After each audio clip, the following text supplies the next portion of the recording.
Assalamualaikum warahmatullahi wabarakatuh. Kami dari kelompok 3 akan menyampaikan materi dari mata kuliah Sejarah Pemikiran Ekonomi Islam dari seorang tokoh yang bernama Abu A'la al-Maududi. Langsung saja untuk biografi beliau, yaitu beliau, Abu A'la al-Maududi ini dilahirkan pada 3 Rajab atau 25 September 1903 di Aurangabad, sebuah kota yang terkenal di barat Delhi, India. Beliau dilahirkan dalam keluarga yang religius.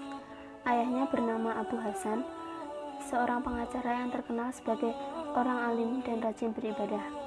Mereka adalah keturunan dari sufi besar tarekat Kristiyah yang banyak berperan dalam menyebarkan Islam India. Tulisan Abu A'la al-Maududi banyak mencakup bidang politik, sosial, ekonomi, kebudayaan, dan agama. Salah satunya, ia pernah menulis buku perbandingan antara Islam, sosialisme dan kapitalisme dalam bahasa Urdu. Pemikiran ekonomi Islam dari beliau yang pertama yaitu format sistem ekonomi Islam al-Maududi. Jadi mengenai format ekonomi Islam, beliau ini menerangkan dari sebuah pertanyaan yang dilontarkan dalam sebuah diskusi, apakah Islam menerangkan sebuah sistem ekonomi? Kalau menerangkan, seperti apa bentuknya? Kemudian di bagian manakah bagian tanah, tenaga kerja, modal, dan manajemen ditempatkan? Kemudian beliau menjawabnya dengan mengatakan bahwa Islam menerangkan sebuah sistem ekonomi.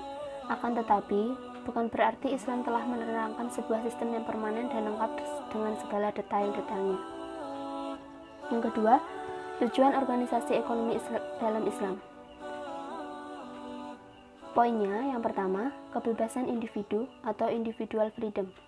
Tujuannya adalah untuk memelihara kebebasan individu dan untuk membatasinya ke dalam tingkatan yang hanya sesuai dengan nilai-nilai kemanusiaan.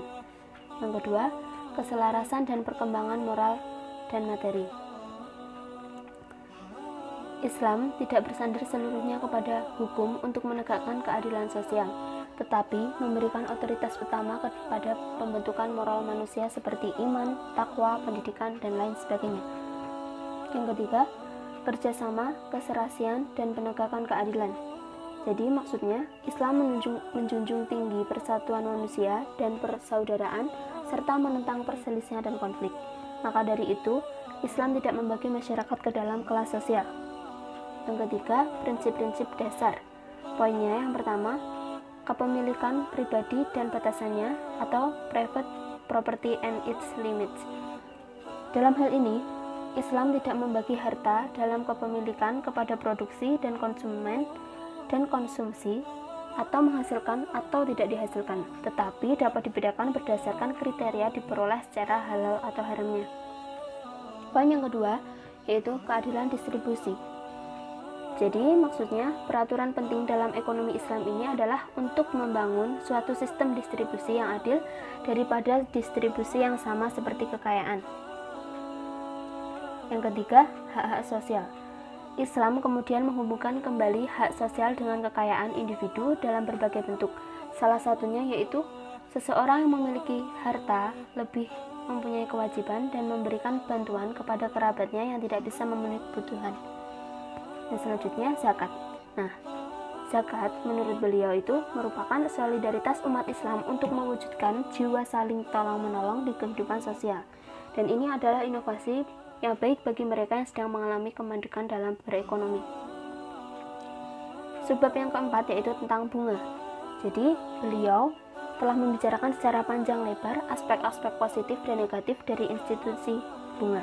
Argumentasinya antara lain, yang pertama, aspek negatif bunga, yang kedua teori piutang menanggung resiko, yang ketiga teori peminjam memperoleh keuntungan, yang keempat teori produktivitas modal, dan yang terakhir teori present value atau future value.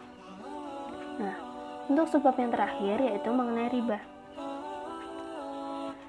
Dalam kitabnya Ahkam, Al-Quran menjelaskan bahwa pengertian riba secara bahasa adalah tambahan. Namun yang dimaksud riba dalam Al-Quran yaitu setiap penambahan yang diambil tanpa adanya transaksi pengganti atau penyeimbang yang dibenarkan oleh syariah agama Islam. Mungkin sekian yang dapat kami sampaikan. Apabila ada kesalahan, mohon dimaafkan. Sekian, terima kasih. Wassalamualaikum warahmatullahi wabarakatuh.